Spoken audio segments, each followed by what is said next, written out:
De uno de los temas más candentes, por lo menos en el país, que es el tema de la economía. Y para eso convocamos ya a nuestro economista Silvio Cañas, a quien le damos la bienvenida. Silvio, ¿cómo estamos? Buen día en esta mañana. Buen día, Nico, buen día a toda la audiencia. ¿Cómo andan? Muy bien, ¿y vos? Muy bien, todo bien, todo bien. Esto está bien, viene la onda con la barba ahora. Me dejé un poquito la barba, exactamente. El El único pelo que crece, hay que aprovecharlo. Esto es así. Claro, está bien. Y ahora escuchame, ¿no me este implante de última?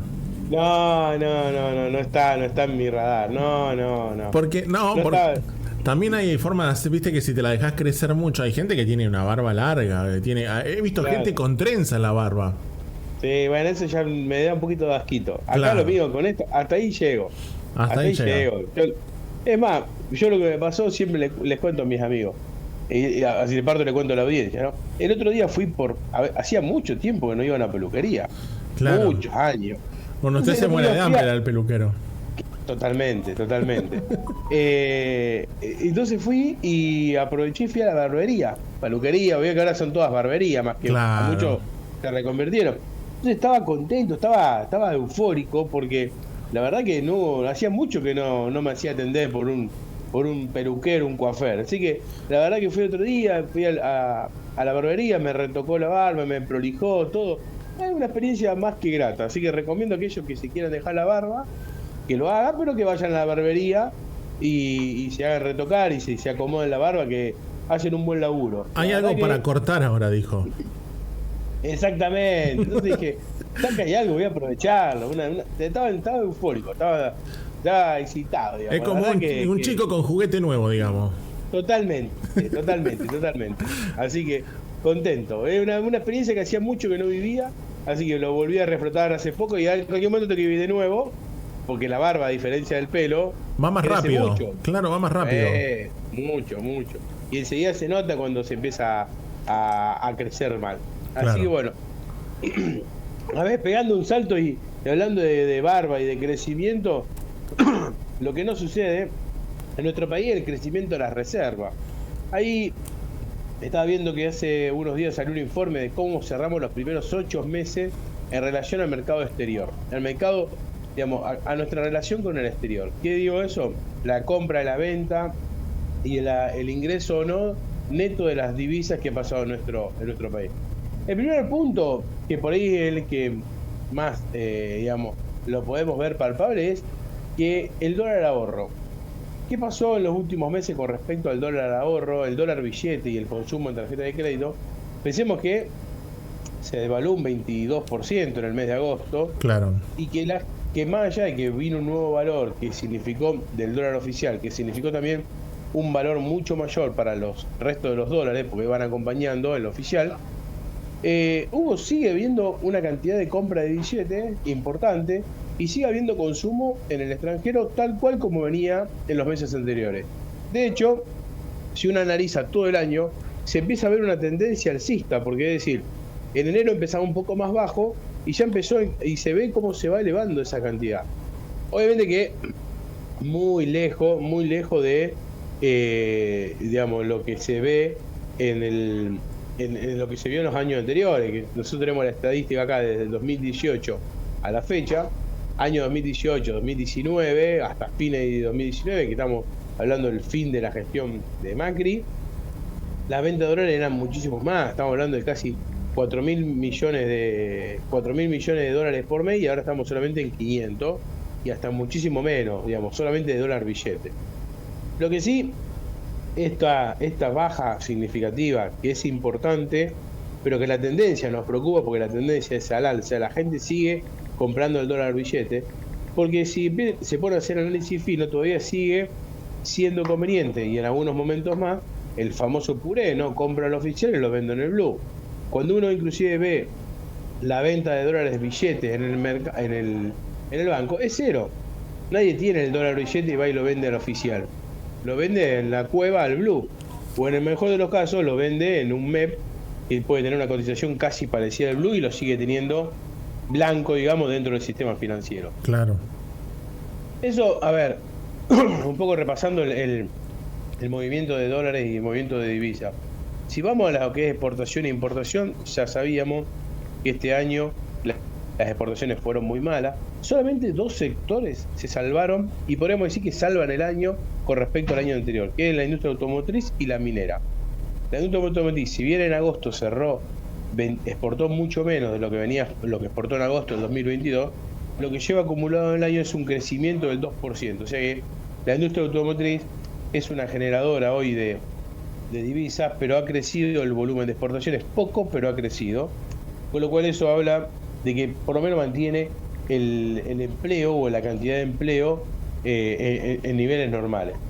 Del otro lado, cuando hablamos de la importación, la minería también, son el sector que ha logrado mantener el nivel y ha superado, inclusive, casi también en un 2% las exportaciones con respecto al año anterior. Cuando pensamos en importaciones, ahí siempre decimos que la industria automotriz es una de las industrias que más demanda de nuestra importación. Ha bajado muchísimo la demanda de energía.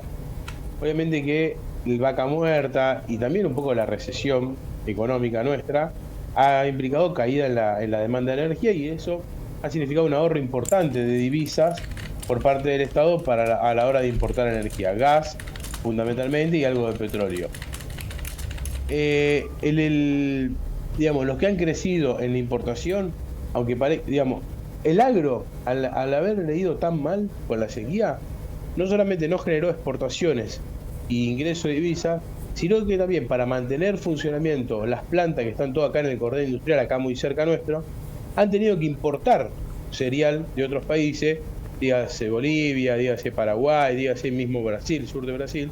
Entonces, ha incrementado las importaciones. Entonces, la sequía fue tan profunda y generó tanto daño en nuestra economía que el sector exportador no logró exportar, sino que también tuvo que importar. Entonces, no solamente no generó las divisas positivas, sino también generó un montón de divisas negativas. Sino, como decía, muchas de estas plantas que hoy están acá en el cordón industrial debían pararse porque no tenían el insumo para producir.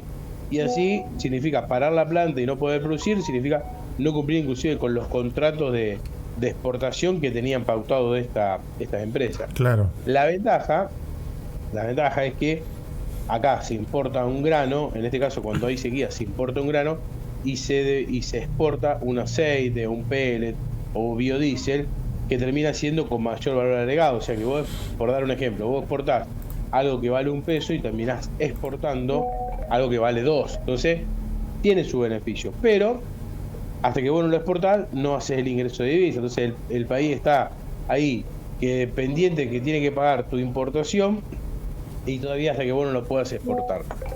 Eso por el lado de el mercado internacional, el mercado de cambio y cómo nos fuimos relacionando con respecto al resto del mundo. Otro punto, pasó el debate presidencial, viene la semana que viene el nuevo debate presidencial, se siguen discutiendo algunas cuestiones, pero lo que empieza a generarse o verse ahora es el efecto cobertura. Ya empezó hace algunos días y yo creo que va a continuar el efecto cobertura, que lo hacen no solamente las empresas, sino que también lo hacen muchas de las personas. Tengo $1 guardado que me quedó, ¿qué hago con ese peso? Y la mayoría va y empieza a hacer compra de dólar. Algunos lo hacen en el Blue, en las cuevas, y otros lo hacen en el MEP. Y ahí el gobierno sacó una nueva resolución en el MEP para controlar la volatilidad de ese tipo de cambio, que es muy importante y que afecta mucho, sí, a la economía en general y al comercio en general, que fue empezar a pedirles a las LIC que les diga todas aquellas personas o empresas que están haciendo operaciones. A ver, esto un poco es como en este cuento del lobo y el cordero, que viene el lobo, acá lo que hacen es largarle un poquito el lobo con una soguita para mostrárselo a las ovejas y asustarlo. Entonces, claro. Ahora como la AFIP te va a informar todo y te va a pedir que diga quiénes son los que compran, hay muchos que piensan, bueno, entonces ahora no voy a comprar porque no estoy tan limpio para comprar, entonces no compro, porque ya veo que me expone y me quedo expuesto a que la AFIP me empiece a preguntar de dónde saqué los pesos para comprar esos dólares y no tenga forma de justificarlo. Esto un poco es tratar de desalentar este mercado, y como dije, ha empezado y creo que en los próximos días va a tener más volatilidad por el efecto cobertura. Siempre antes de las elecciones, más que nada presidenciales, surge este efecto no digo que son corrida, pero sí puede ser una corrida, no una corrida de peso, pero sí puede ser empezar un pequeño movimiento oscilante del tipo de cambio. Ayer, a última hora, el presidente del Banco Central sacó un comunicado donde decía LELIQ, oportunidad o problemática. Y hablaba sobre, aclarando un poco por algunos puntos del debate que han quedado dando vuelta, con respecto a las LELIQ y con respecto al financiamiento de esa LELIQ, y que mucho, a ver, ¿qué es eso? Pensemos un poquito qué es. Es plata, las LELIQ son plata que el Banco Central le pide a los bancos y por eso le paga una tasa de interés. ¿Qué dice el Banco Central? Dice, ustedes en la economía hay algo así como casi 48 millones de pesos dando vuelta, de los cuales 16 son en plazos fijos y solamente hay 12 en préstamo.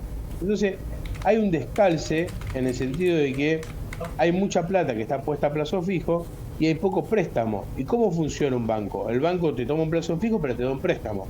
Si el banco toma mucho plazo fijo y no da mucho préstamo, queda desfasado y termina pagando más de lo que cobra. Claro. Entonces, donde dice, ahí donde la plata que le sobra al banco, que está depositada a plazo fijo, se la presta, en vez de prestársela a una empresa o prestársela a una persona, se la presta al Banco Central y por eso le paga una tasa. Y acá donde empiezan todas las discusiones y donde pueden empezar todas las corrientes de pensamiento distintas, en decir, lo que sucede es un crowding out, en el sentido de que uno empuja al otro.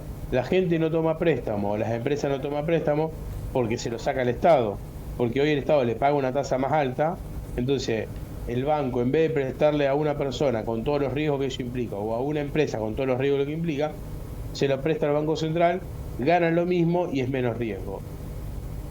¿Y qué dice también el presidente del Banco Central en esto?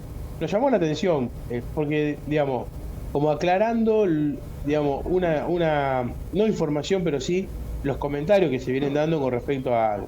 Y lo otro decía, esto no es déficit cuasi fiscal, no es déficit fiscal, es un déficit cuasi fiscal. Que en realidad, esta plata la debería tomar, porque después el Banco Central se la pide a los bancos y se da vuelta y se la presta al gobierno, es un pasamano el Banco Central.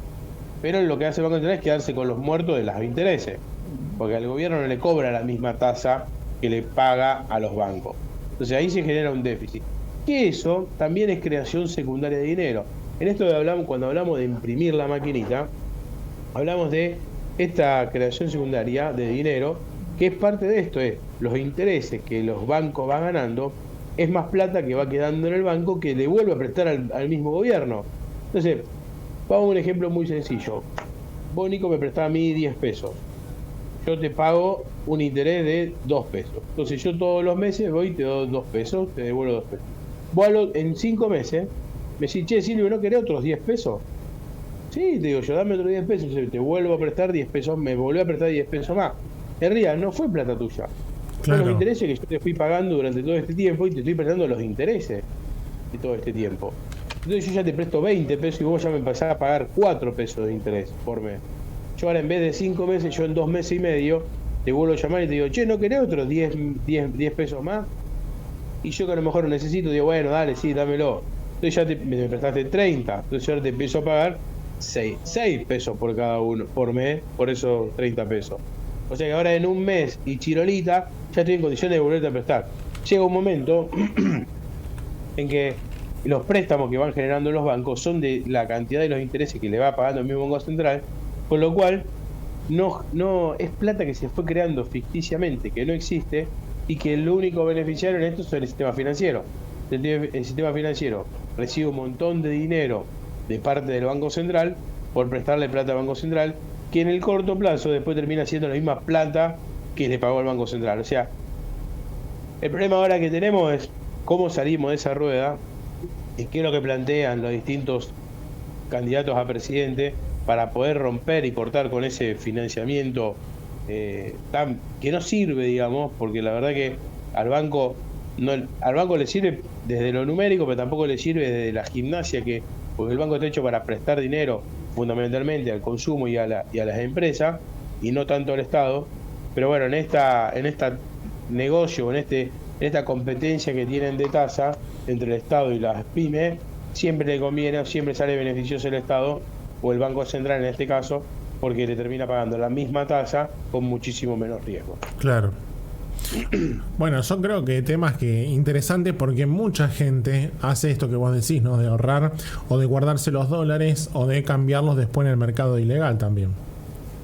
Totalmente. Y digo, perdón, todo esto, esta última medida que implicaron un aumento, por lo menos a una ilusión óptica vendría a ser de nuestro ingreso, porque a lo mejor nominalmente obtenemos más plata. Antes vos cobrabas 100, ahora cobrás 130 y vos creés que cobrás más. Comparativamente no cobrás más porque los precios aumentaron más, pero esta ilusión óptica a veces te genera la posibilidad de ahorrarte un pesito, porque si acomodaba un poco los gastos, tenía algunos gastos fijos, congelados, como son la tarifa eléctrica, eso genera la posibilidad de ahorrar un manguito. Hoy la mayoría lo que está haciendo es el efecto, este famoso efecto cobertura, que significa volcarlo a dólar y esperar una posible devaluación, viendo los antecedentes de las PASO, y creo que tiene grandes chances, una posible devaluación después de este 22 de octubre, que sería la elección a presidente. Claro. Bueno, Silvio, vamos a seguir obviamente estos temas de cerca que seguramente siguen dando que hablar y nos vamos a encontrar el próximo miércoles ya para seguir actualizando más información de la economía. Bárbaro, ya vamos a estar muy cerquita de el anuncio de la inflación del mes de septiembre. Claro. Y que por ahí a lo mejor ya podemos tirar algunos datos de cómo puede llegar a cerrar septiembre con respecto a la inflación. Bien. Silvio, un abrazo enorme y buena jornada como siempre. Gracias a ustedes por el llamado. A disposición. Bueno, Silvio Cañas, como siempre, nuestro economista, charlando con nosotros, haciendo un balance de lo que tiene que ver con la economía y aparte precisamente cuando hacemos referencia a esto, lo que tiene que ver con los dólares, ¿no? Que es lo que muchos hoy están en la vista, ¿no? ¿Qué pasa con el dólar? ¿Qué se hace con el dólar? Y bueno, es un tema recurrente a la hora de analizar diferentes puntos de la economía.